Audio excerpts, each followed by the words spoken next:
All right, and we are live. Welcome back to Tone Vays doing Q&A live streams from the woods.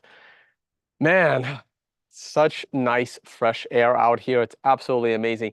I just threw a cube of ice. It is hot out for North Pennsylvania on Memorial Day weekend, US holiday, bank holiday. We are always celebrating Bitcoin. I'm going to save this for the family dinner. Shout out to Mark Wood, who is an absolute Scotch and bourbon connoisseur.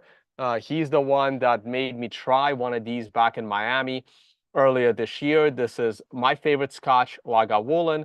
I prefer the 16-year. He's strongly advised to get this Lagavulin 12-year that is first finished in a sherry cask, I believe, and then finished in a tequila, former tequila barrel. I really like my scotches super well aged, but this is actually 50% more expensive than the 16-year traditional Lagavulin. We're going to save this bottle for the family dinner. I got the grill going. I'm going to stick to my G4. I'm going to pour one of these bad boys. I know I should be drinking a beer. Man, these G4 bottles, G4 Extra Añejo, very hard to find. I had a connect in Panama. I may not be able to get to that connect again, so I got to cherish these bottles. But hey, I'm in PA. Now you can see the Bitcoin logo right there. Checking the temperature. We're at 300 degrees. I am smoking ribs. I will show you what those bad boys look like. Waiting for a moderator to maybe join me on the chat. We're going to put this right here. And we're going to put it right next to our G4. Beautiful. All right, I'm going to have a sip. Have a sip with me, guys. I'm trying to turn off the damn advertisements, guys. It's hard. I mean, I don't know what to do about the advertisements. YouTube screws me. I don't want the advertisements on the damn YouTube. Not much I can do, unfortunately. My wife drank too much of that last Friday. What, the scotch?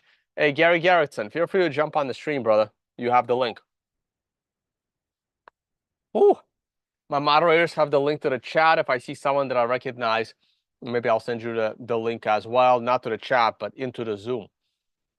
Okay, where are we going to begin? Let's see. Oh, wait.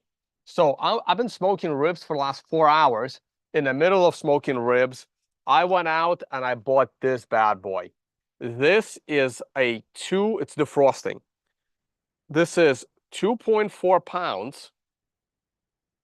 Hey, I'm gonna shout out the farm also. No, actually, then I'm gonna dox where the hell I am. Maybe I'm not gonna shout out the farm, but I'm gonna cover up the farm.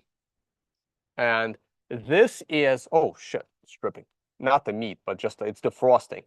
Can you guys see the name of that? That is a hanging tenderloin. This is known as a hanger steak. There's only one of these per cow. You will almost never find this in a restaurant. This is a big ass hanger steak. This must have come from at least a 1.5 ton steer. And this thing is going to defrost for like another hour. And I have to marinate that after a little bit, some dry rub, and then we're going to grill this up. I also got some flat iron steaks. If you are looking for the Tone Vays steak guide, maybe I'll pull that up as well. Someone's like, love the outdoor tone. All right. Temperature is down to 250. I may have to throw another log on that fire. All right, one more sip. We're going to screen share. Thoughts on Ethereum. We're going to have to look at the chart. We're going to have to look at the chart. Oh, she was drinking G4. Man, which G4? The Reposado is not that hard to buy in the US. The Añejo is harder. The Extra Añejo is borderline impossible. If anyone can find this under $150 a bottle in America, I want to know where you got it. I was buying these in Panama for $85 a bottle. And in the US, they're usually $200 and up. If you can find it. Well, you can't even find it. Okay, so you know what? I'm going to show you guys where I'm grilling, and then we're going to do that. So how do I do that without doxing my entire life and my entire chat and human beings? So what I'm going to do is I'm going to try not to dox people. I'm gonna open my stories. Time for an unboxing. Finally. Oh, there's one more thing I have inside. Maybe I'll bring it. All right. So let me try not to dox here. Well, let's give this a shot. So dangerous. I'm gonna do screen share. I'm gonna screen share the monitor. I got my new laptop, guys. I'm not using the new laptop yet. It's inside. There's the bottle of Lagavulin. Check this out. Let me know if you hear the audio. Oh, let me grab the other microphone. Shoot. I'm gonna go through I'm gonna put these up on Instagram in a bit, but I have them on my Telegram stories. I like Telegram stories because they use both cameras. Let me know how the audio is. Check this out. We got a new laptop. That's my current laptop. This thing is gigantic. That's what I'm using right now. Beast. It's heavy as hell. I'm about to open this new box for the first time. It came with a little backpack. Unboxing the new laptop. I haven't turned it on yet. Let's see what this looks like. Oh man, there's more packages. All right, I'm gonna have to do one more quick story. I unwrapped that. Here we go.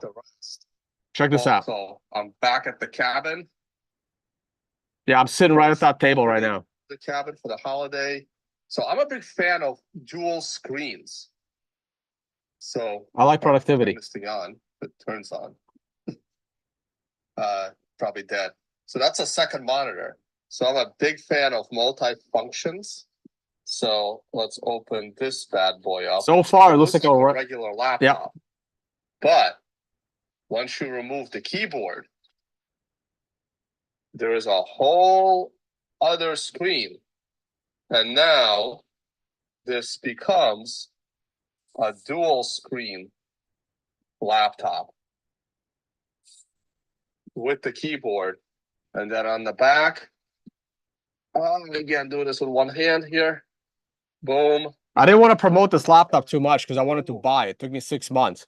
Now I can send you guys the link to that. Spending the rest of my weekend, well, today and so that was yesterday.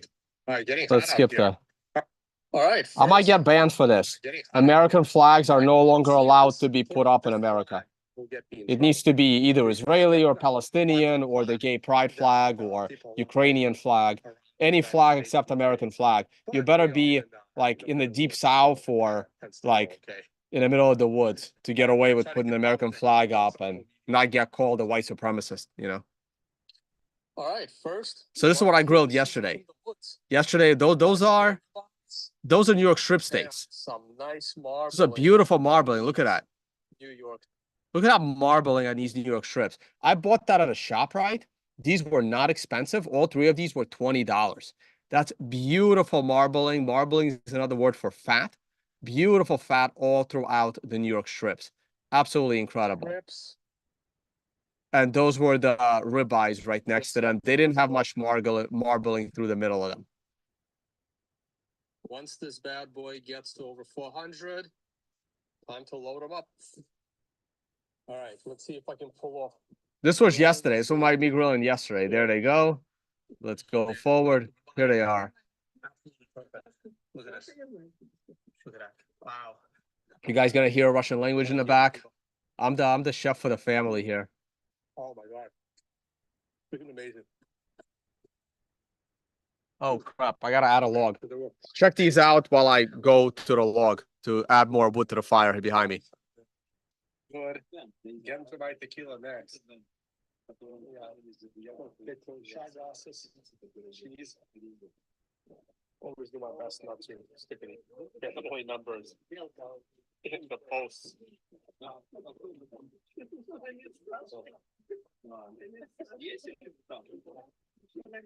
All right. Name the game. Old game we used to play in the Soviet Union when I was a kid. Have a good score. The goals have the lowest score, not the highest score. All right, I messed around too much and I lost my fire. 21. Let's bring that back. 21. All right, fire's coming back. That was us playing cards till like midnight.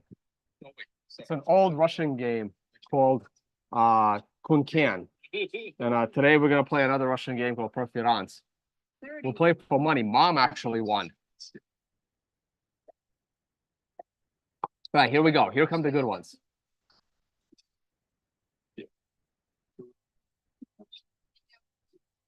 All right, this morning, deer running around.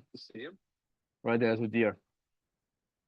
If anyone sees a bear behind me, by the way, let me know. Let's see how it's chipped. Also this morning, because after that, to chop the wood in order to. Usually that snaps in half. It's not as easy as it looks, by the way. Oh, there we go. Got it. Okay, cool. So this is the wood that I'm using to. All right. So there it is. So that was this morning's exercise. it is 12. And here's what we're grilling today. This got put in about. Oh, how do I marinate the meat? That becomes a longer meat discussion. Been smoking them at approximately 250 to 300. Here they are. These are the ribs. So the beginning. So quick educational session on ribs. This one right here, and this one right here. These are the back ribs. These are from the primal section of the cow. I'm going to go to a picture of the cow. And these are the primal. So this is the ribs that they cut off, the ribeyes, the bone-in ribeyes. These are the bones of the bone-in ribeyes with some of the ribeye meat on these bones in order to make boneless ribeyes. When someone buys a boneless ribeye, what happens to the ribs that attach to those boneless ribeyes? That's this guy and this guy. These ribs are from a completely different section. Usually it's like one big rib, but they slice them up. These are the chuck plate ribs. I'm going to talk about where these on the cow come from and where these on the cow come from. I know everyone wants to hear Bitcoin, but we're talking ribs. So here we go. Here's the next step. This is what's on the grill right now. In grilling. This is what's behind me. Take this bad guy off the grill. We're bringing it right here. I'm going to end up flipping them over. But for now, I'm going to leave it here. This is the stage we're at right now. So I just did this half an hour ago. Salt, pepper, garlic, and really important. Love garlic. The butter. All right, that's going to go on here. Then we're going to wrap it up, and I'll probably do one more story. And then we're going to do the same thing with the short ribs. And I got to do a whole video explaining the difference between the back ribs of the cow versus the short ribs of those bad boys right there. Big difference in the two. Right, so this is how I'm wrapping them up. And then right, so there it is. That's apple cider vinegar, garlic, salt, pepper. There's also preparation before they went on the grill originally. But this right here, crushed garlic, butter, apple cider vinegar, salt, and pepper. All of that gets wrapped up in this is the shrink wrap, whatever the hell you call it, because I don't like aluminum touching my food. To make boneless ribeyes. So I already explained that part. Let me get and these are the ribs from the plate section or from the chuck section. Your chuck. These happen to be from the chuck. All right, so. And here they are, and we wrap that up as well. All right, I'm gonna stop the screen share real quick. How do I do that? Stop screen share. Okay. Stop the screen share. Oh, Gary Garrettson, welcome, brother. What are you drinking? Unmute though. What were you saying? What are you drinking? Nothing at the moment. Come on, it's a Sunday. We got a holiday weekend. You got to drink something. My wife had way too much of that G4 on Friday. Which one was it? Which one was it? Was it Reposado or Añejo? Which one? So it was the Blanco, and that's the only one that I can find. I can't find the Reposado. I can find the El Tesoro, but El Tesoro is a very good tequila. El Tesoro is just as good as the G4. I would go with the El Tesoro Añejo. El Tesoro Añejo is very good. It's actually on par with the G4 Añejo. Man, are we even gonna get to Bitcoin today? Let's see. So I got two things to share or to show. first off, temperature looks good. I'm at 300. Now, let me open up. I know everyone wants to see the price of Bitcoin. We'll get there, guys. We're enjoying the holiday weekend. We got, let me go to a chat, my off-topic group chat. I got to go to the pinned message. All right, here we go. I'm going to go back to screen share. So quick tequila lesson for my good friend, Gary Gerritsen. We're going to talk about the Bitcoin ETF stuff. So I'm going to grab one of my documents. Let's finish talking steaks, and then we're going to move on to tequila. So the Tone Vays Steak Eating Guide, which I still have not finished. I started it. I get on these things. I go down these rabbit holes, and then I realize how a one-page document ends up being 8 pages with my own freaking diagrams. So the 2 types of ribs that I have on the grill right now that you saw are these back ribs of the primal section. This is where the ribeye comes from. This is where your tomahawks come from. This is basically the ribeye. It's probably the most prized section of the cow. For me, the tenderloin section and the short loin section, that's where your New York strips and filet mignons and porterhouses come from. So these 2 sections are probably the most sought after steak sections we have on a cow. Now, what am I grilling today? I'm grilling these back ribs. That they cut that off in order to make boneless ribeyes. I think eating a boneless ribeye is insane, but I'm so thankful that there's a market for boneless ribeyes because it allows me to buy the bones that they cut off and grill them as the back ribs. Now, the other type of ribs that I have are the short ribs. There are plate short ribs right here on the below the rib section. And then there are chuck short ribs below the chuck section. By the way, the chuck eye steak is almost as good as the ribeye steak. The chuck eye steak turns into the ribeye steak. So the first 4 ribs of the cow are considered the chuck and the chuck short rib section. Also your dino ribs, those big ribs that you get. Now, anything past the 4th rib is your ribeyes and your tomahawks. And if you go lower than the ribeye area, you end up in the plate section of the cow, and that is your plate short rib. They didn't have the plate short rib is a little bit better than the chuck short rib, but they are very close. You almost can't tell a difference. So you need them to be labeled. I was able to buy the chuck short rib, but they kind of cut them. They didn't leave it as one big bone with a bunch of meat on top, unfortunately. And but these are the ribs that I have right here, and these are the ribs that I have on the right there. Now, this bad boy that I'm holding up right here, this is the this guy. That's the hanger steak. The hanger steak is right here, right in the belly of the cow. Oh, shoot. That's right in the belly of the cow. That is known as the butcher's cut.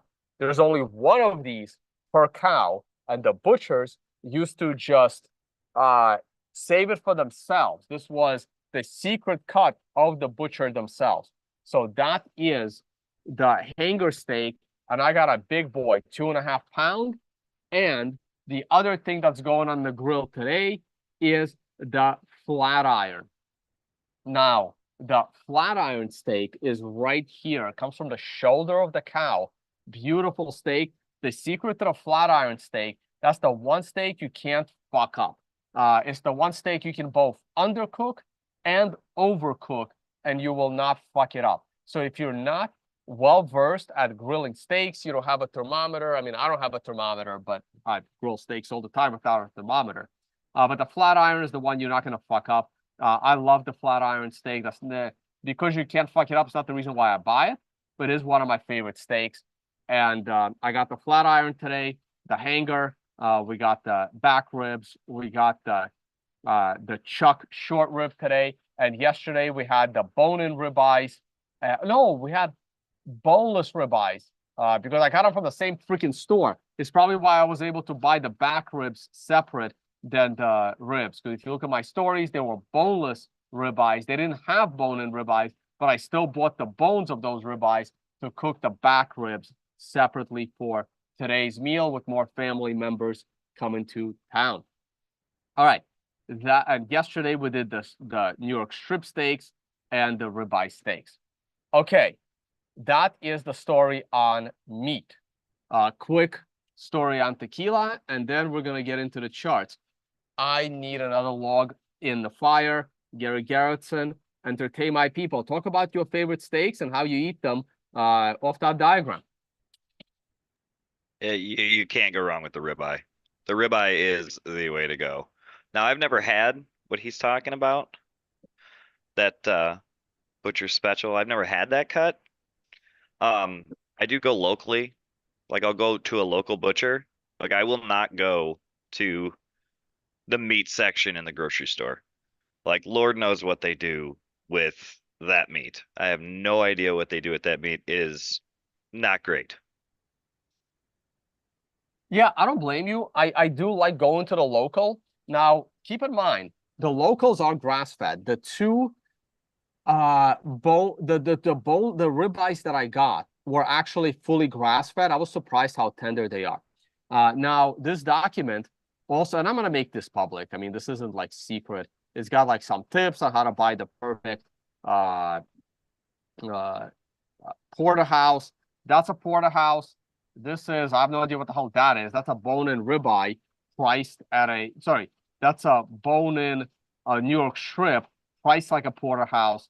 And this is a porterhouse that rips you off by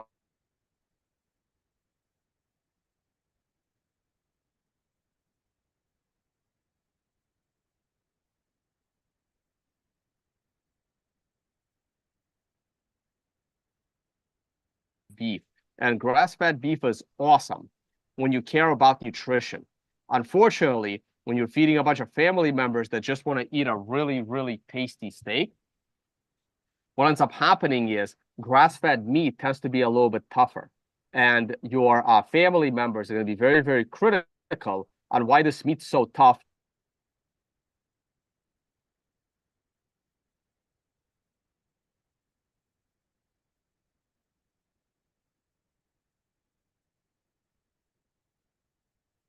Conventional, so it tastes better. So in general, I actually got grass-fed ribeyes. Those went great. The New York strips were probably grain-fed. Hence that awesome marbling through the middle. It's hard to get great marbling through the middle of a steak when it's fully grass-fed. So I have a whole write-up here on grass-fed versus grain-fed. I'm starting to be a little more open to grass-fed, grain finish, best of both worlds. You get some fat. Okay, now, quick word on tequila. And Gary Garrettson, you have my documents on meat. Am I still live? Confirm? Yes. Yeah, you should be good. Okay, good. Yeah, I'm getting some internet notifications. Okay, quick word on tequila, and then we're going to get to the price of Bitcoin. Then we're going to talk about Trump. All right, so I'm sure you have my tequila spreadsheet, brother. I do. I live by the tequila spreadsheet. I live by that spreadsheet. Yeah, you have. Excellent. So on the tequila spreadsheet, and you know what? I'm going to throw these in the video description for you guys. Here's the tequila spreadsheet going in the YouTube live chat. Bam. And here's the steak, my steak eating guide. Not final, not completed. I got so much work to do on this. I got to take like a month off to finish my steak guide. There it is. Since I'm showing the documents, there it is. Okay. Now, tequila. So G4, El Tesoro has no difference. They are these are my A+ tequilas. Tears of Lorena is a special breed. We can talk about that one separately. That's not a normal tequila. Tears of Lorena is a $300 tequila. It is only an extra añejo. They don't make blancos or reposados or añejos. They're going straight for 4 or 5 years aged. It's a blend of 3 different barrel aging. I mean, that's just a masterpiece of a tequila. It doesn't even taste like a tequila at all. Now, Fortaleza, G4, El Tesoro, and Valance. These are your only 4 tequilas that the agave is baked in an oven. It is then crushed with a Tahona wheel, and they have no additives. These are the only 4 brands that do this, okay? Now, if we break this down further, the reason why G4 is the best one is, unfortunately, Fortaleza does not have an extra añejo. When I go to extra añejo, you see the same Tears of Lorena, and then on the next line you see a G4. That's because Fortaleza, if you go to añejo, you will see Fortaleza at the top. Fortaleza does not make an extra añejo, which is unfortunate because I'm a big fan of extra aging. That's why G4 is right there. Now, El Tesoro makes them all. They make an extra añejo. They make 2 different extra añejos, actually. They make añejos. They don't make cristalinos. Don't ever buy cristalinos. I'm not going to get into that story. They make reposado. You will see El Tesoro at the top of my list all the way through. Now,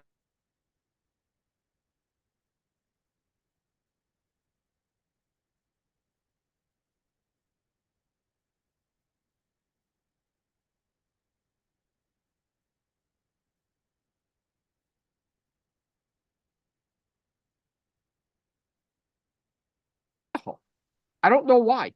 They make reposados right there.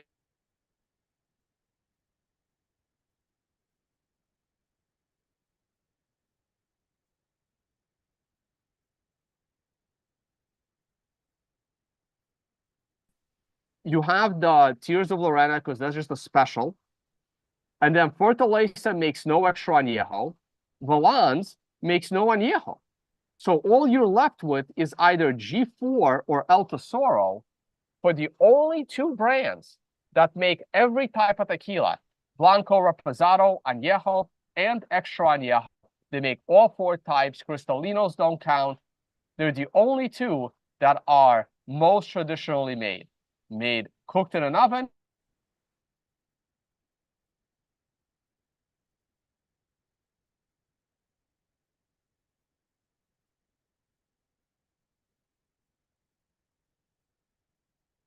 Or they don't use the rock.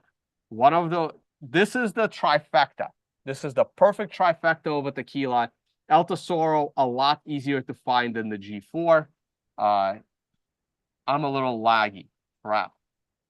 I'm gonna switch internets.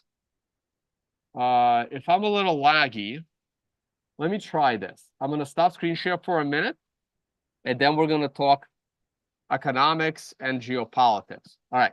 Now, let me switch internets. Let me go to maybe the 2.4 connection will be better. Famous last words. Let me reconnect. Let me know if it's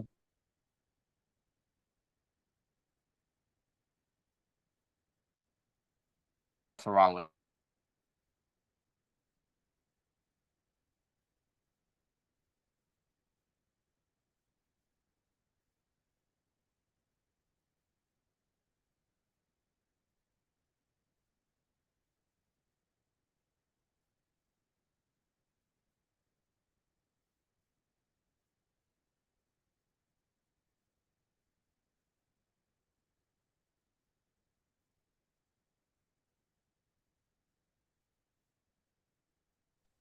All right, tell me I'm back. Tell me I'm back. Tell me my internet's good. You are back. All right. I'll typically use the Blancos to make the girls margaritas.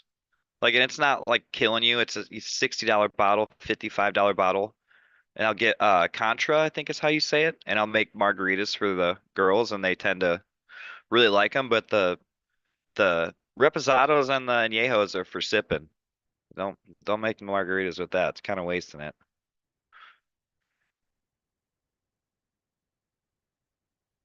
Still there, Tone?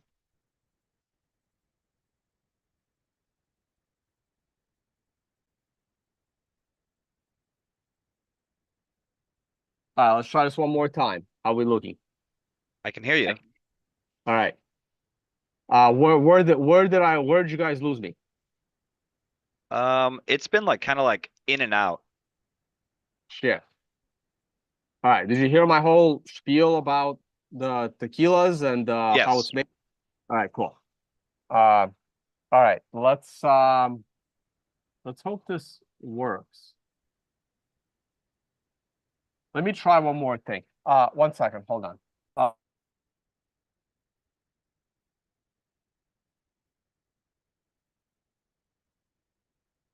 right. Sorry, you don't need a good internet with a setup like that. Woods All right. over internet, you know? Let me switch to let me try one more thing here.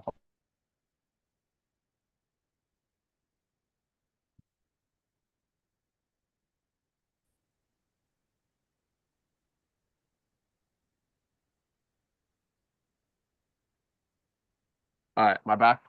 Mm-hmm. Sure. I put in the wrong password. Let me crap. So now I was trying to connect with the wrong password. I missed one thing. All right. Anyway, we're gonna stick to this. Hopefully it stays okay going forward. All right. You were saying something about Blanco tequila?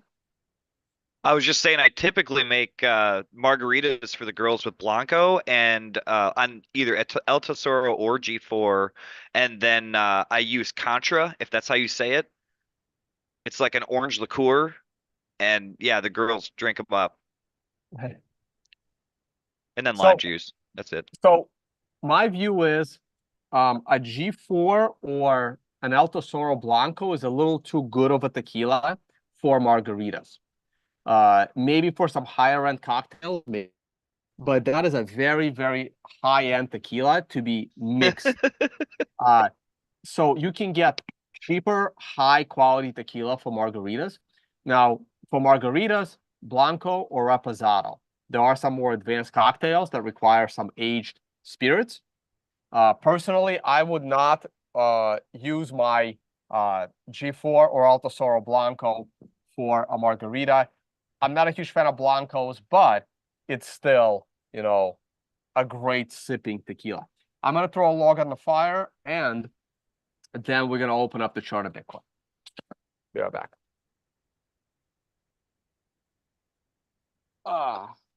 And then we're gonna talk about the Trump speech that everybody's buzzing about.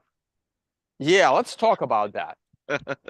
So, I'm actually starting to run out of wood, and I don't know if I want to be chopping wood and doing this at the same time, but I got some family members that may be able to chop up some wood. 1 second, let me tell them.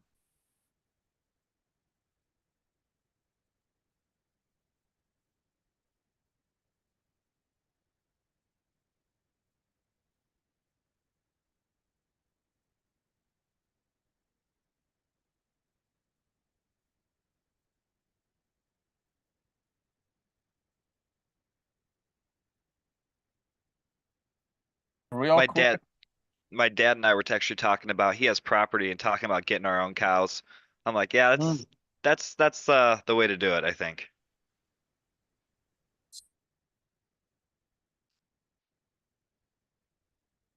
Tone needs a cow out there.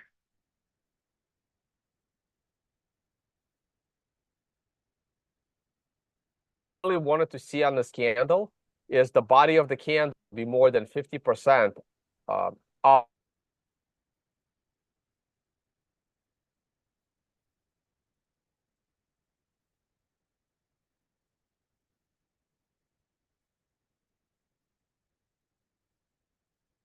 Now, the allocation chart, 100% long, no reason to discuss. Daily chart.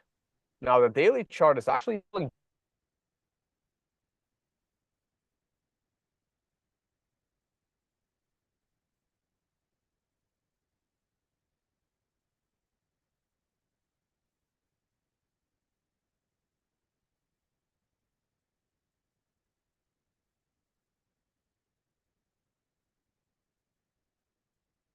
bottom range up. Well, I will.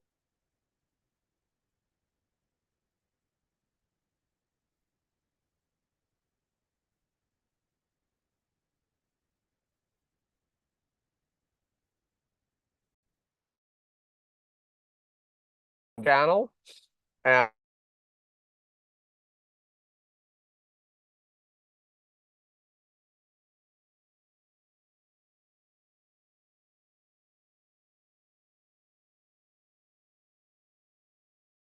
but right now,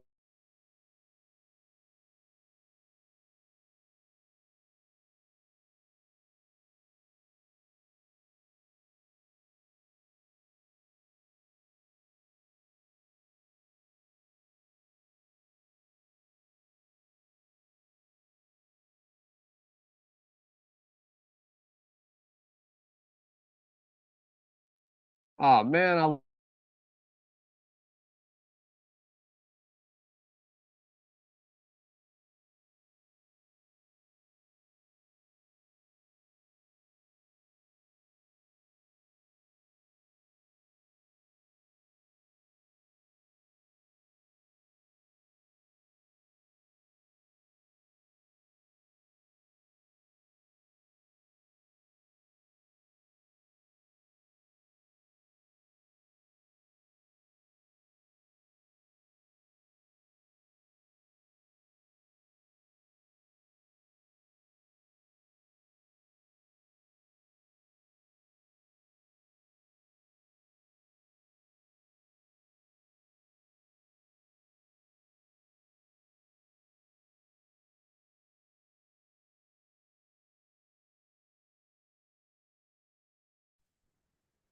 all right, let's try one more time. We're back.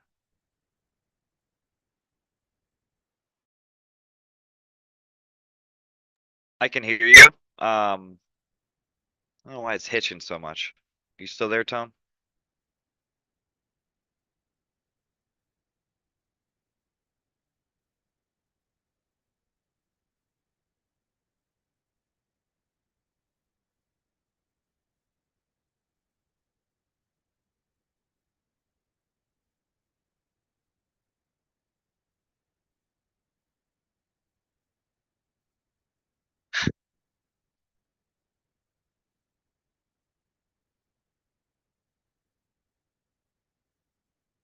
Waiting to Tone to work this out here.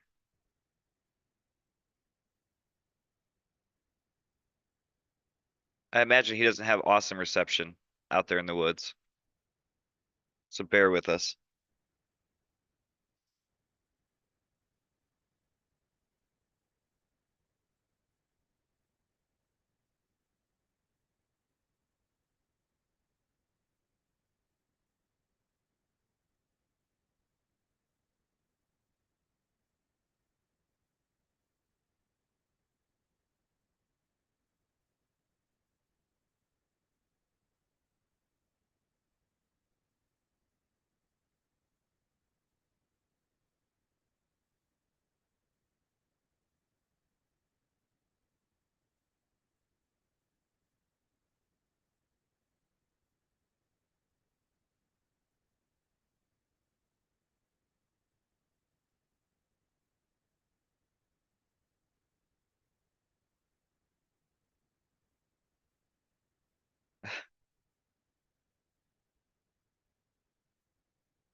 It's probably just a reception issue here.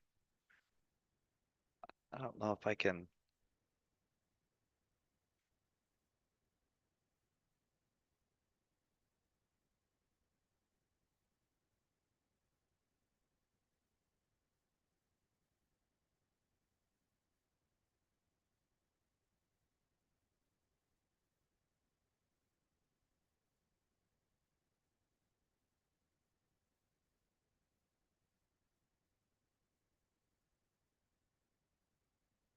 Just bear with Tone, guys, until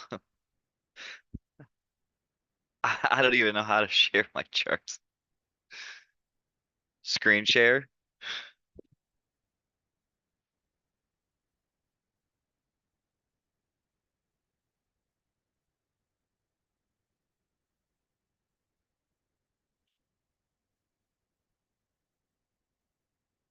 Share chart.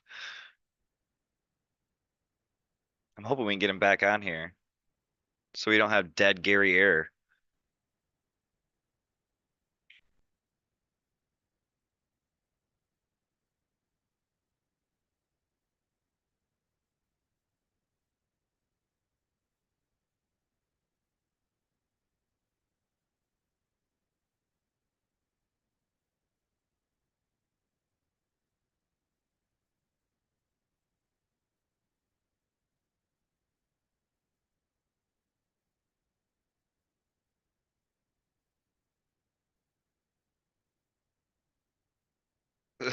Let's do TA.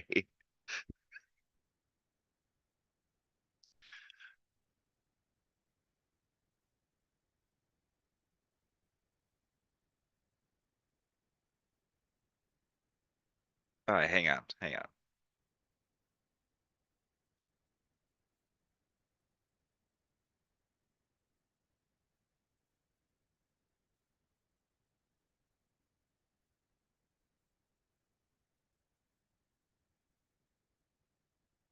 All right.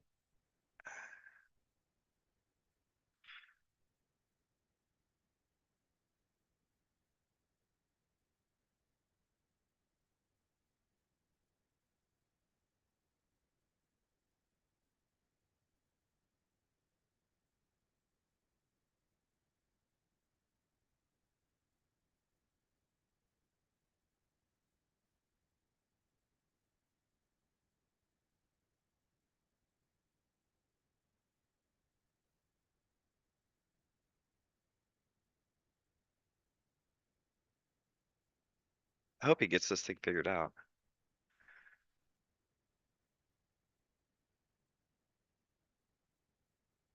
I don't know if I end the stream or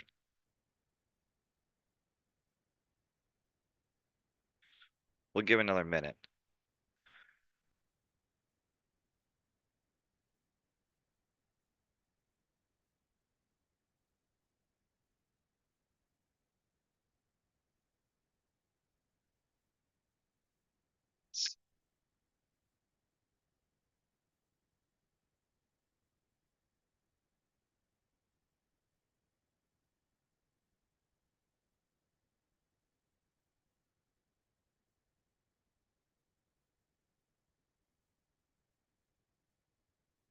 I typically just look at the TD counts here. Weekly 2, weekly green 2, daily on that maybe 1 to 4 candle pullback here. Let's hope we get a green 1 for tomorrow.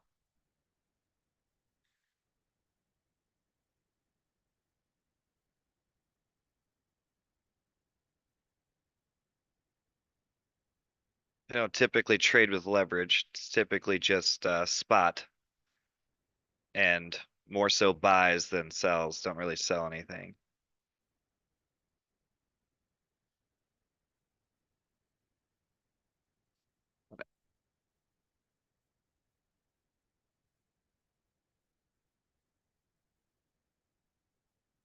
Wow, this guy's good. Yeah, really good.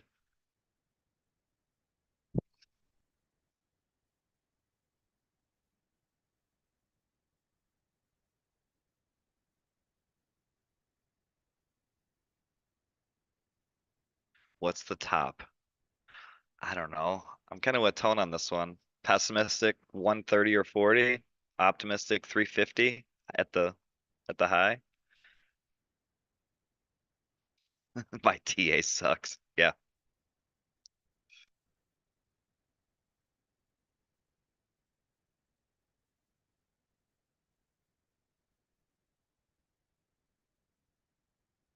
I mean, for Trump or not for Trump, my whole thing is we don't need approval to self-custody. We don't need anybody's permission to do that. So,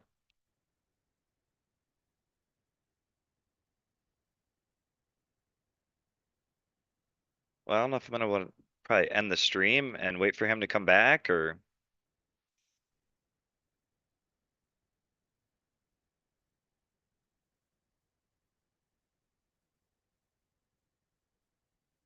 I do think Trump being elected will move markets, yeah. I think we'll see a rally maybe into like the fall and then pull back for the elections. And then if Trump is elected, I think that we'll continue to blast off.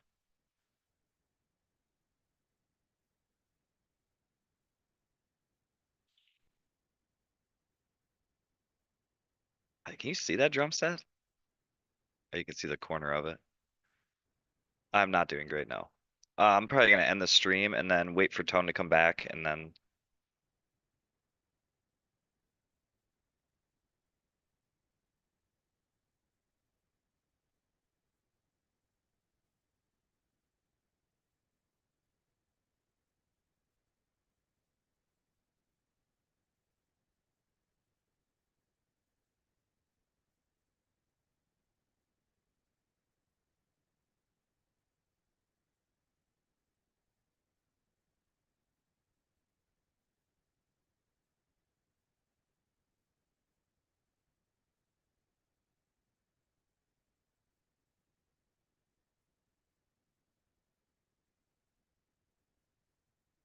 All right, guys, I'm gonna end the stream and then hopefully when Tone come back, it'll be good.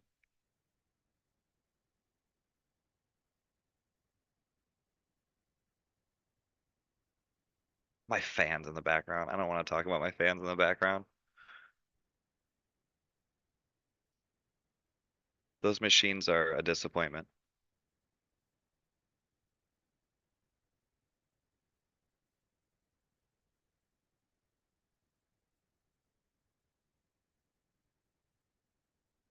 You don't know. I don't want to talk about it. I never know whether to tell people that stuff's kind of long gone. Those are all just sitting there. They're waiting to be sold off, but they had their day, and it had nothing to do with shit coins either. Nothing.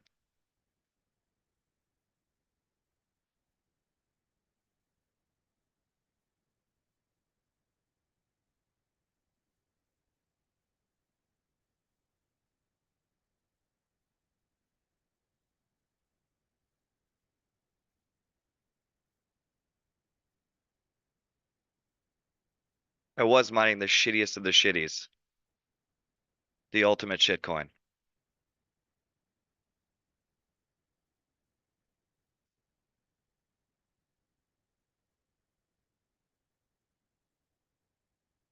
It's actually not a.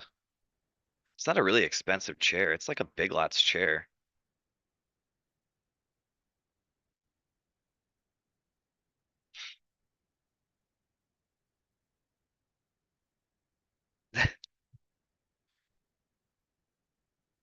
All right, Tone's coming back. No, All you right. can get this. You can No, get dude, this. I Go I had ahead. no idea you kept the live stream going. I went inside. I shut down my router, and then I could reset it, and I'm like, holy shit, you've been on live the whole time. Well, I like didn't know like I didn't know if I just end the Zoom meeting if it ends the stream. I didn't really know what's going on. They wanted me to share charts, I had everything no else. I had no idea that the live was still going. I'm like taking my time, resetting everything. Dude, I'm getting really good speed. Like I just did a speed test and look, my speed test is 67 megabits per second down and 10 megabits per second up. I know it's not great, but it's more than good enough to run this stream. Anyway, we're back. Did you get closer or get an antenna closer or No, I went and shut down the router and uh the Wi-Fi router, and then I restarted it. so you're on mobile internet out there? No, Or no, no, no, no, you no. have good internet?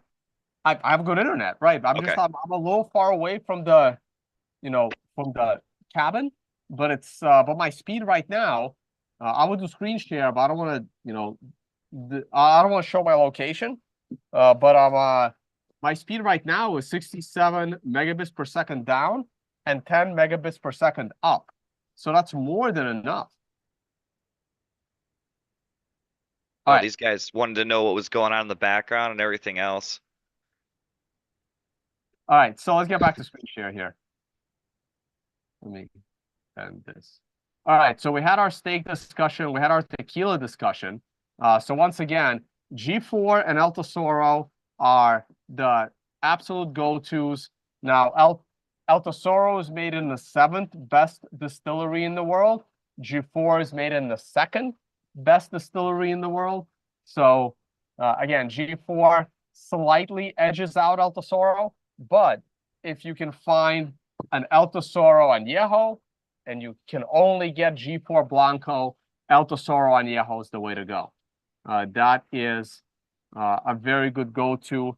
They're the only brands that use the most traditional methods possible.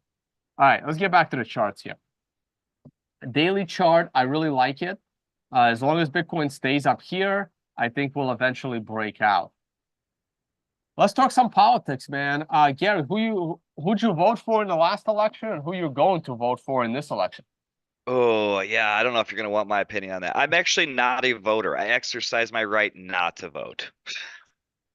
Ah, I I'm know, right? actually not a registered voter at the moment, but next time I'm in my registered hometown, I should probably register. Uh, but yeah, but in the last two elections, I obviously voted for Trump. That's no secret.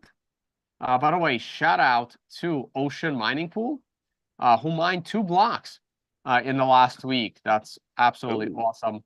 I'm keeping an eye on that, and it's great that we have down to 8 sat per byte transactions. That's Oh yeah, freaking awesome. it's clear. The mempool looks great. Yeah, mempool looks awesome. Still 140,000 transactions in the mempool. I want to see this hovering under 100, but at this pace, should be able to clear them all out. This is a very, very good sign. Okay, let's go to Twitter. And everyone is going crazy on Trump. I was going to talk about China, Taiwan today, but I'm going to table that discussion for my next personal stream. Let's talk about Trump. By the way, anyone that thinks Cardano is useful is a total freaking idiot. You're not wrong. People are saying the lack of wool is distracting in a good way. It's a I can't wait to try this. I'm already feeling the 2 shots of tequila that I had because I haven't eaten since yesterday because I use a 1-a-day meal lifestyle. So when you start drinking at 2, 3 o'clock in the afternoon after not eating since like I don't know 9 p.m. the day before. No, I think I stopped eating before that. Like 8 a.m. the day before, you really feel your alcohol quick. Oh, 1 second. I gotta get this meat in the house. Give me 1 second. I gotta mute this. You're gonna have to tell me more about that steak you were talking about. Oh, it's in that document. I'll DM you the document. I'll 1 ask second. the local butcher. It might be one of the things. It's super expensive, right? It's not gonna be cheap. If there's one in every cow, like, yeah, it's not gonna be a cheap steak. It's cheaper than a ribeye. What? It is because it's not sought after. It's Okay. not, people don't know, right? So I showed up at the local farmer market here, and I got there late because I had to do Twitter Spaces this morning. Farmers market opens at 10, and I had to do Twitter Spaces at 10. So I had to sit right here and do Twitter Spaces from 10 to 11:30 a.m. And then I go to the farmers market. I get to the farmers market at noon. They were out of ribeyes. They were out of filet mignons. They were out of ribs. But I didn't want any of those 3 because I cooked ribeyes yesterday, and ribs need to be cooked all day. So I wasn't there to shop for ribs, and I wasn't there to shop for ribeyes. But they had the hanger steaks. People don't know about this steak, so it's not expensive. They also have I was ready to buy skirt. Skirt steak is like that in between steak, but when I saw flat irons and hangers, I'm like, all right, flat irons and hangers. There, I have them ranked higher than I have the other ones ranked. So again, if I look at where's the meat document? So I I have to rank ask my the steaks. butcher. I rank my steaks right here, right? Bone and ribeye, number 1. Ribs is second, but if you're gonna grill ribs, you need to start that at 10 in the morning because you gotta smoke them for 7 hours. After that, well, the strip, New York strip, but I made that yesterday. And then we go hanger, and then we go flat iron. These are the 2 I got. If they didn't have hanger and they didn't have flat iron, then I'm going with the skirt. Okay. An oxtail, I'm not making that. That's something I order when there's experts. Brisket, you need like 10 hours to smoke. Brisket takes longer to smoke than ribs. And picanha, and I had to put filet up there. So yeah, so check out this document. I'll even DM it to you directly right now. So if I walk into the butcher and I say, "Hey, can you guys have any hanger steak?" They'll know what I'm talking about. Yep, Okay. absolutely. All right. Absolutely, they'll know. All right. They will definitely know. All right. So, but yeah, check out this document. I put in a bunch of links and I rank my steaks and how I buy them and how I eat them. Now, I don't normally buy oxtail. I was making it during the pandemic and streaming about it, not doing stories just for fun. But man, if you find a good place that knows how to make oxtail is basically the tail of the cow. Brisket, you're in Texas, you go to a proper brisket spot. So oxtail, brisket, not something I cook. Picanha, not something I cook, but they're my top steaks. And then you have the overrated stuff.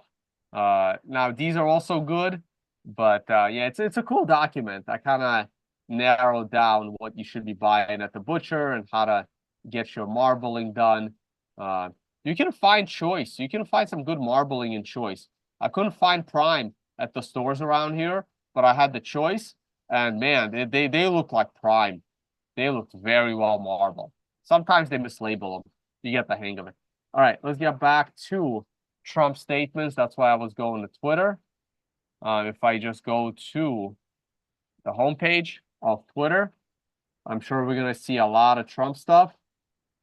What the hell is that? That can't be real.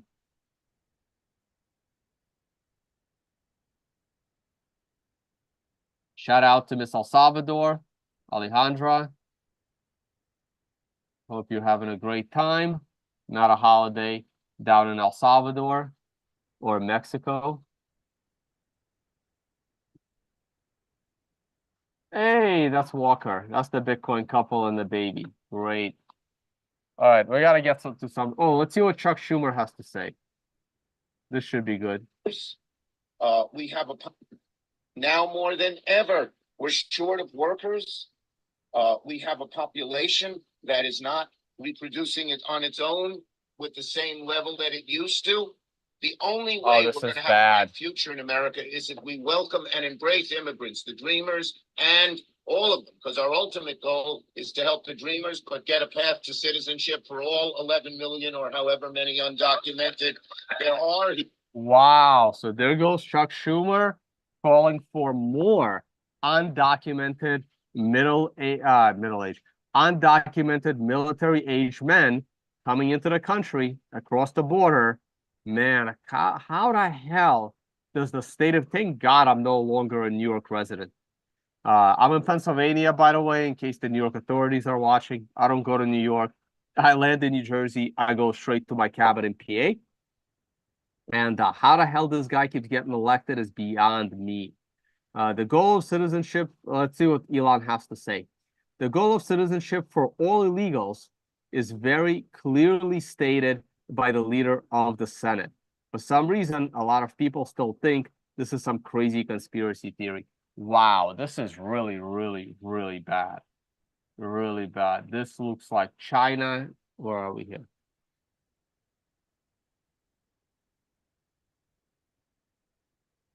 Apopa, where is that? Oh, El Salvador. All right. Let's get to some Trump news. Here we go. Bitcoin, do you invest? One last question. You don't like Bitcoin? You wouldn't invest in Bitcoin? Do you invest in the stock market at this moment? So not at this moment. I think it's high. So I have not invested in the stock market at this moment. I have in the past, but I have not at this moment. I think it's high. Bitcoin, I just seems like a scam. I was surprised. You know, with us, it was at 6,000 and much lower.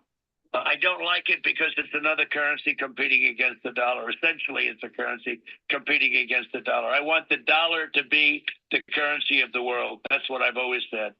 One last question. You don't like Bitcoin? You wouldn't invest in Bitcoin? Do you invest in the stock market at this moment? Well, that's an old video. That's 2021.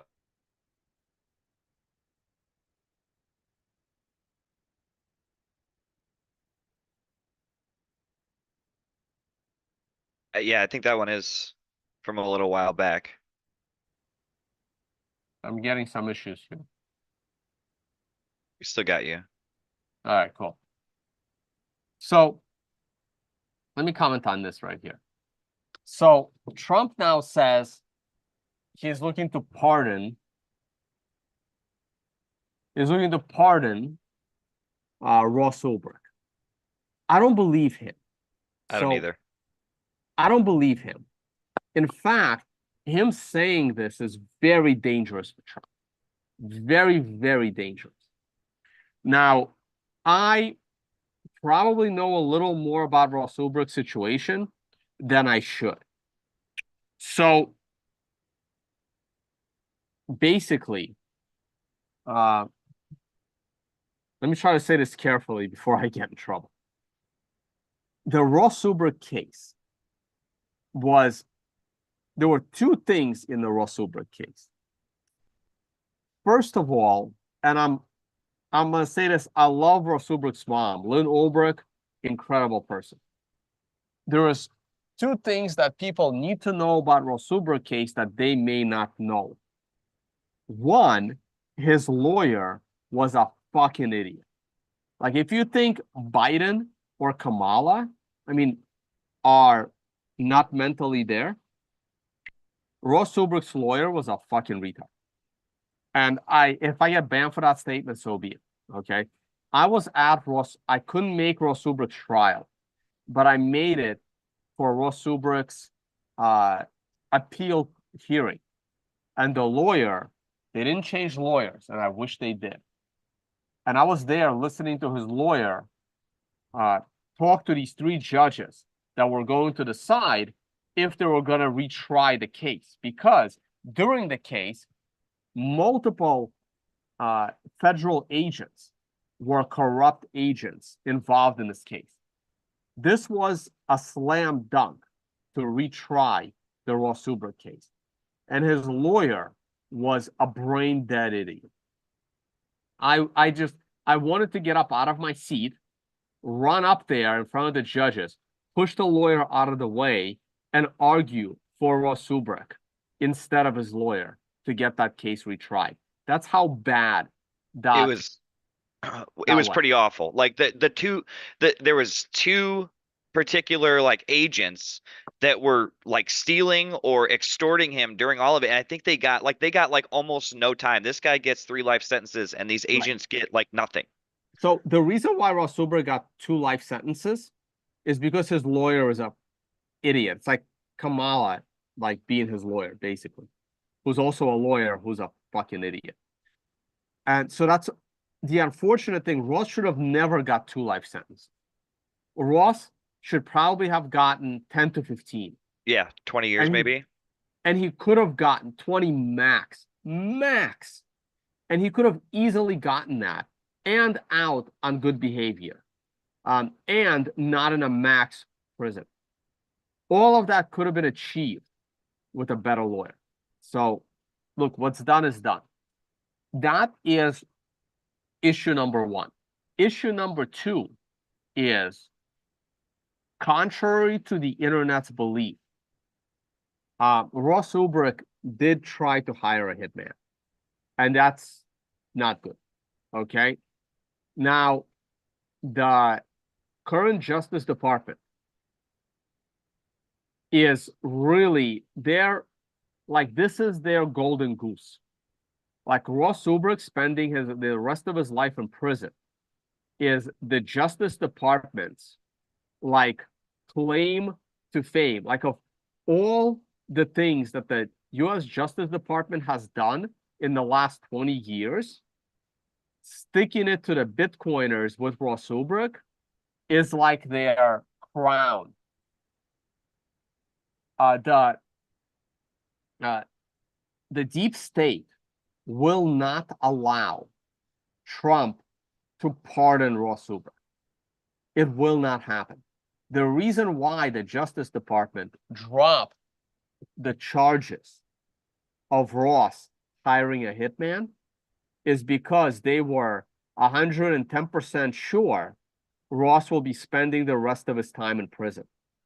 And if Trump is going to pardon Ross Ulbricht, that actually puts a very bad bullseye on Trump from the deep state. It's actually dangerous for Trump to say what he said. And I'm a Trump supporter. And look, if I was Trump, I would pardon Ross Ulbricht. I would. I feel that Ross Ulbricht has done enough time, and he's done very harsh time. There's a big difference between spending 10 years the way Charlie Shrem spent a year and a half and the way Ross Ulbricht has spent 10 years. There's a big difference there, right? Like Ross Ulbricht spending 10 years the way he has is like the way Charlie Shrem spent 25 years. Basically, it's a camp, okay? So I feel that, like, in my personal opinion, I think Ross Ulbricht has more than paid his contribution to society, and he For sure. deserves to be pardoned. For sure. This Now- guy spent so much time in solitary Oh, confinement, yeah.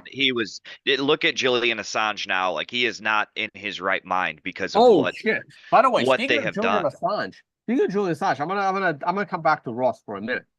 So everyone is praising how great it is that the UK court is now gonna, reevaluate sending Assange to the US. I think that is terrible. I think that's the worst thing for Assange. I think that what the UK did is bad. Like, the sooner Assange gets to America, the sooner Assange comes to a conclusion on whether he's going to get executed by the US Justice Department, and I mean that literally, or he's going to go free based on freedom of speech. By doing what they did, by holding Assange in the UK another year or two, he's basically going to die. Assange is in very bad conditions. His health is a disaster. Like, what they did, I feel, is basically bad. It's torture. I know Assange's brother, and I know if I was more a political channel, I would have had Assange's family on my channel. I feel really bad for this decision. Assange should be extradited to the US as soon as possible, because what they're doing right now is slowly killing him. It's better to have an end to this. Either he needs to be let go immediately, but basically I feel that if this thing drags on in the UK another year, he will not make it. I think the United States is perfectly happy with that. They would love to have him just die in the UK prison and have the UK take the blame for the death of Julian Assange, and it's not America's fault. I personally would have, at this point, would rather see him get extradited and get more of a fair trial in America than in the UK. Okay, now let's get back to Ross. Now, my personal view is Ross needs to be pardoned because he has more than done his time for his crimes. Hold on one second.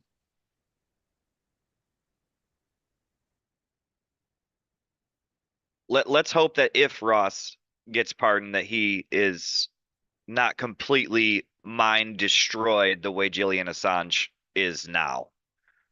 Well, Ross is in better conditions. I mean, look, the problem is, like, with Ross Ulbricht, right?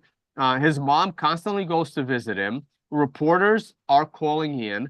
Like, the United States can't put Ross Ulbricht in the same physical and mental state as they can with Julian Assange. Julian Assange is it's like did you ever see the show The Rock? Like the movie The Rock from, like, with Nicolas Cage and Sean Connery, where Sean Connery was like a spy for the British, and he was in prison in America for 30 years, but nobody knew that he was in prison, right? That's literally Julian Assange. Everyone knows he's in prison, but because he's in this weird state, he wasn't arrested by the UK. He was arrested by Americans in the UK, so he doesn't get any benefit of any court system. He doesn't get any benefit of any laws. It's like this lawless abuse of Julian Assange in a UK prison. So he's in this weird state of they can do whatever the fuck they want to him. And if he dies, so be it. And it's really terrible. So at this point, the sooner Assange gets to America, at least there'll be an ending to the saga. Let's get back to Ross Ulbricht. Now, personally, I would pardon Ross Ulbricht. Ross Ulbricht should be pardoned. He has done his jail time to society in the harsh conditions that he's done his time. Having said that, Trump saying it publicly before the election is very dangerous for Trump. Ross Ulbricht is at the top of the list of the Justice Department's, success. I mean, the reason why they dropped the charges of murder for hire was because they were 110% sure Ross was never getting out. If Ross gets out because of a pardon, that goes right in the face of the Justice Department and criticizes them as to why they dropped the murder for hire charges. Because remember, they didn't have to drop the murder for hire charges. They could have kept them on the back roller. By the way, those murder for hire charges were used against him on appeal, which his lawyer didn't question, which was stupid of his lawyer. And they were used to sentence him more, which again goes against his lawyer. He should have fought against that. But those murder for hire charges could have still been on the books at the Justice Department. And if Trump pardons Ulbricht, they could have arrested him the next day and tried him on murder for hire. But they have dropped and removed the murder for hire charges. Now, everyone cheered the removal of the murder for hire charges when they were dropped like 4 or 5 years ago. And it's great that they were dropped and removed. But no one realizes why they were dropped and removed. They were dropped and removed because they were 100% sure Russ was never getting out. Trump promoting that he's going to let Ross Ulbricht out is an extra bullseye that could get Trump eliminated from being able to run for the election. It is that serious of an issue. I'm not saying he shouldn't do it. I'm just saying he shouldn't have said it. He didn't need to say it. He could have just done it. Now, him being pro-Bitcoin is good enough. Now, is Trump really pro-Bitcoin? No. This is one of those issues where, by the way, let me pull out the live chat. I wonder what the live chat's saying. Anything interesting in the live chat? We have one interesting question about natural gas prices rising since the biggest. Yeah, that's later. All right. Looks like Abba purchased the MRI. Hey man, if you did it if you did it today, I haven't gotten to it yet. I gotta grant you access manually. I'll get to it. All right. So getting back to Trump and Bitcoin. Trump is pro-Bitcoin for 2 reasons. None of them have to do with Trump actually wanting to be pro-Bitcoin. The 2 reasons are, oh shit, sorry. My fire went out. Crap, my bad. Wait, more important. I can talk, so I do have to get this fire started though. The 2 reasons are, one is that the Biden administration, oh, fuck me. It's a bad idea. No, that was a bad idea. The 2 reasons are that the Biden administration is anti-Bitcoin. So anything opposite of the Biden administration that the Trump administration could be pro is good for the Trump administration. That is reason number 1. Trump is suddenly pro-Bitcoin. The other reason Trump is suddenly pro-Bitcoin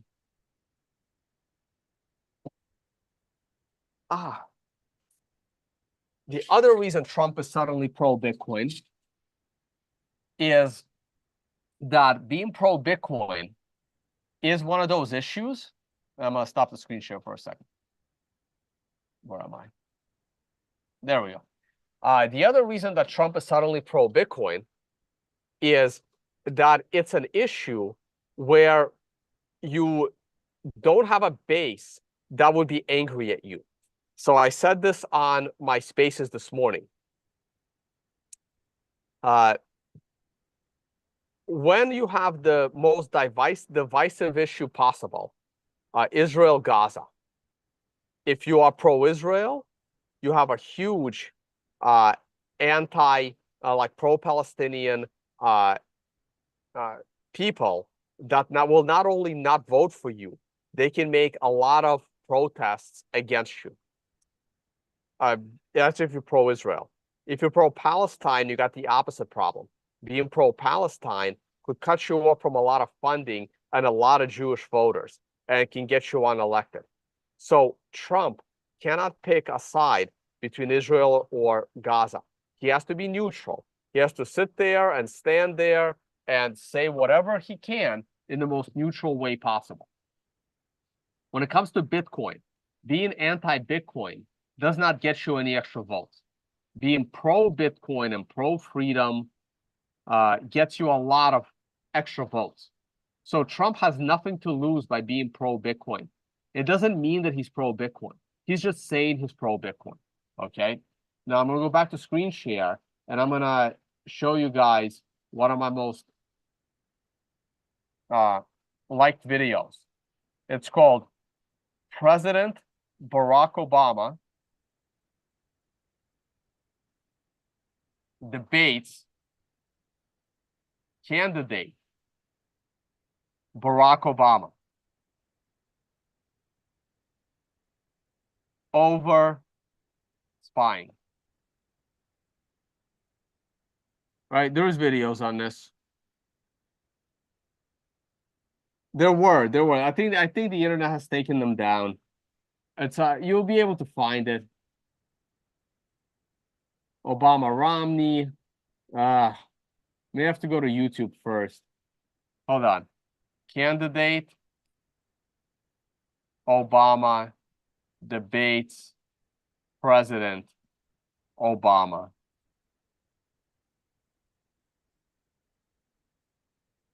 Over NSA spying. You mean Obama debates Trump? No, I mean Obama No? debates Obama. Oh, No, it's a really funny video. because he's on both sides? Is that you're Correct. saying? Okay. No, Yes. I made two commitments that are more important than any commitment I make. Number one, to keep the American people safe. And number two, to uphold the Constitution. And that includes what I consider to be a constitutional right to privacy and an observance of civil liberties. Now, the programs that have been discussed over the last couple of days in the press. So look at his body language. Look how he's if the intelligence community demoralized. listen to a phone call, they've got to go back to a federal judge, just like they would. So this is a speech of President Obama explaining why America needs to spy on their own citizens. And someone literally took this speech and broke it up into pieces and went back and forth with the candidate Barack Obama. And it looks like those videos have been removed from YouTube, where they took his speech against NSA surveillance and spying when he was running for president, and they had a debate between Obama and Obama when he was running for president and after he was president, where he's saying how un-American and how against the Constitution the NSA spying is on American civilians, and then this speech where he's trying to defend the spying of the NSA after he becomes president, okay? So I learned my lesson. I voted for Obama when he was running for president on this issue of eliminating the spying on American citizens. And to me, the Trump situation is very, very similar. He's all pro-Bitcoin now and all pro-custody now. And when he becomes elected, he's going to stand there and say how money laundering is the problem. To me, this feels like the Obama situation all over again over internet spying. So it's great. I'd rather have Trump than Biden or any Democrat. But just like with RFK and all those other guys that, like the mayor of New York, that pretend to be pro-Bitcoin, they're not. They're still pro-state, anti-freedom politicians. Trump's better than most, but there will be nobody in the White House ever that's going to be pro-Bitcoin. Act accordingly. Protect your private keys. I mean, we clearly the reason that we have Bitcoin is because we don't need them to be. Like we have Bitcoin. We don't need their approval on self-custody. We don't need their approval on running our node. We don't need their approval on mining. We can do it anyway. So, I mean, it really doesn't, like, I get it matters to some people, but it really doesn't matter, if that makes sense. It makes sense. I had to run up and open the lid. Temperature got a little hot. We don't want that. But we're looking good on the wood. And we're good to go.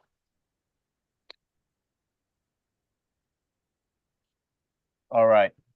All right. Any good questions from the live chat? I think I've said my piece on the US politics situation. I only have about 10 minutes. I want to play some cards. The rest of the family just got back. And we're going to play some cards. There's another old school game. I remember playing it for money before I left the Soviet Union. And I left at 9 years old. So I think I started playing when I was about 6 or 7 years old. And I wasn't bad. So I'm about to start playing that. Maybe I can win money from dad and some other family members. All right. What do we got on the live chat? We had the one guy saying, can I ask what you think happens if natural gas prices rise, since it's the biggest input cost for BTC miners? Wouldn't coal be the biggest input costs, not natural gas? So natural gas is not the highest input for Bitcoin miners. Now, having said that, most Bitcoin miners that are using the gas, they are using gas that would be wasted anyway. So if we look at if you look at the chart of natural gas on a long-term scale, natural gas has been as high as 8 MBTU. So natural gas prices would have to triple before these companies that are finding natural gas. Remember, natural gas is a byproduct of most oil drillers. And Bitcoin miners show up to use the waste product. Not every natural gas, let's say, miner that is able to acquire natural gas is able to sell it on the open market. Bitcoin miners specialize in attracting the natural gas producers that have not been able to monetize natural gas at all. So if natural gas prices go above $5, and right here, and they stay above $5 for, let's say, a year or more, then some of these mine operations that are acquiring a lot of natural gas, and they're like, natural gas prices are high. Maybe we shouldn't use it as a byproduct anymore. Maybe we should monetize this natural gas. And the Bitcoin miners will say, look, we'll pay you $2 for it. $2 is better than $5.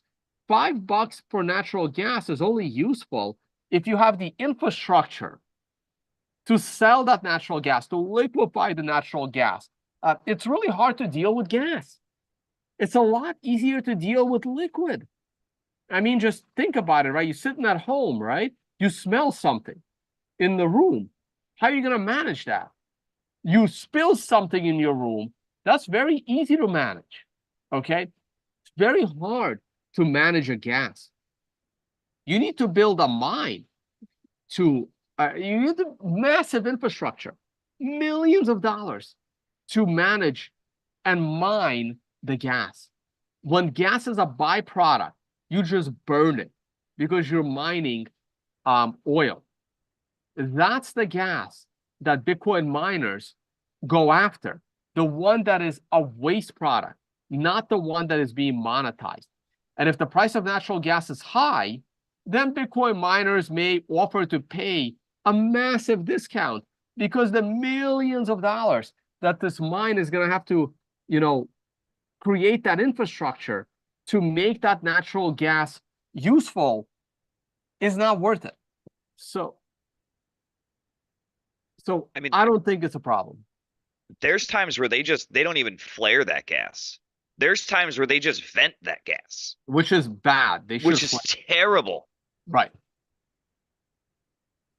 So I don't know exactly how some of these miners get connected. Like I imagine you have to have a decent amount of capital, and these generators are probably not cheap, but like they go to that drilling site, and any of that dirty, nasty gas, like the generator can run off of it, and instead of flaring it or venting it, they're using it. They set up a temporary station, they mine it until it's depleted and move on. So yeah, it's So it's good. This is not a bad thing, right? And the more expensive natural gas is, the more there's interest to profit from that natural gas. And if a miner shows up and says, hey, we'll pay you half price for that natural gas, but you don't need to build any infrastructure, they'll probably take that deal. All right, any other questions? I got 10 minutes. Give me 1 second, though. there was some guys because your TA was cut off quite a bit. Was there any way you could do like a little bit of a quick TA session before you go, or? All right, 5 minutes. I'll do TA, and then we're gonna have to cut it. 1 second. This Turtle says, do you have an opinion on the UN resolution on genocide in Srebrenica, Serbia? Okay, Serbia. So I am completely unqualified to answer that question because I don't know what happened there. I'm sure I will have to Google that and look into it. UN resolution on genocide in Serbia. Basically Serbia, I guess. Look, Serbia has been.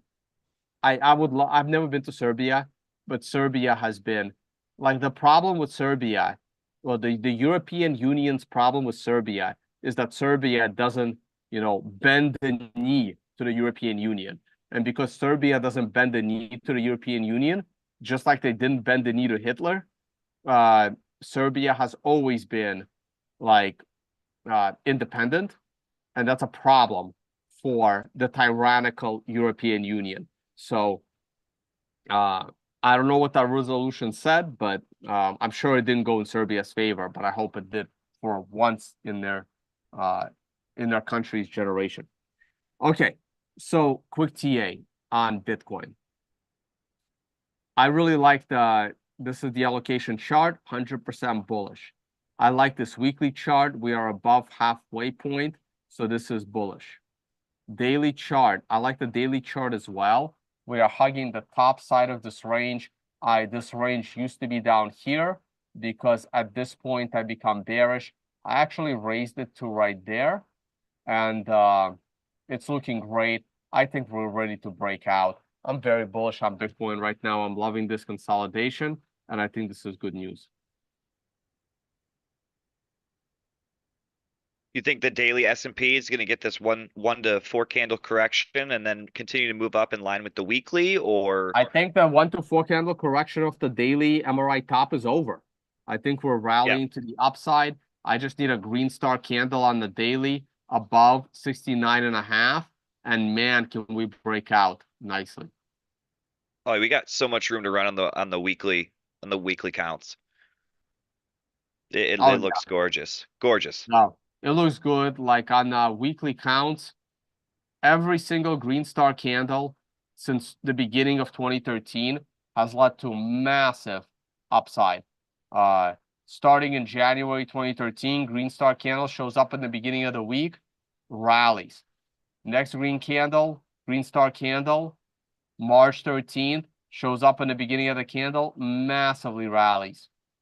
The third one in September, the green star candle itself didn't do much, but the run-up was about 40% into an MRI top, followed by another green star candle, another 30+%, into an MRI top, followed by another green star candle 3 weeks later, followed by another 40% into an MRI top. You have to go all the way back to December of 2022 to find a green star candle that did not lead to significant gains, and that was mostly because of the FTX disaster. So I am very bullish on this green star candle. I would not be surprised if we're sitting at 80,000 or above by the middle of July. Now, does that monthly? So here's my take All right, on it. and on this note, I gotta get going. Go ahead. Right, yep. Nope, go ahead. Give you a take, and then I'm gonna get going. So like my take on it is like I would say, like, do we rip into the election? Like, do we rip towards that 100K target? Like, do we go just shy of it, or what have you? And then the election happens, let's say Trump wins, and then we continue to our targets that are the blow off the top targets. Like, does that sound like something that would be in line with what you would say? Monthly is on an 8, so like the monthly worries me a little bit, but the weekly is basically kind of in line with the monthly if it reaches a 9. Yeah, no, that sounds very reasonable. Okay. Copy that. All right, and on this note, guys, I'm gonna go play some cards right there on this same table. We're gonna break this open during dinner. I've been enjoying my tequila. Ribs have a couple of more hours to go.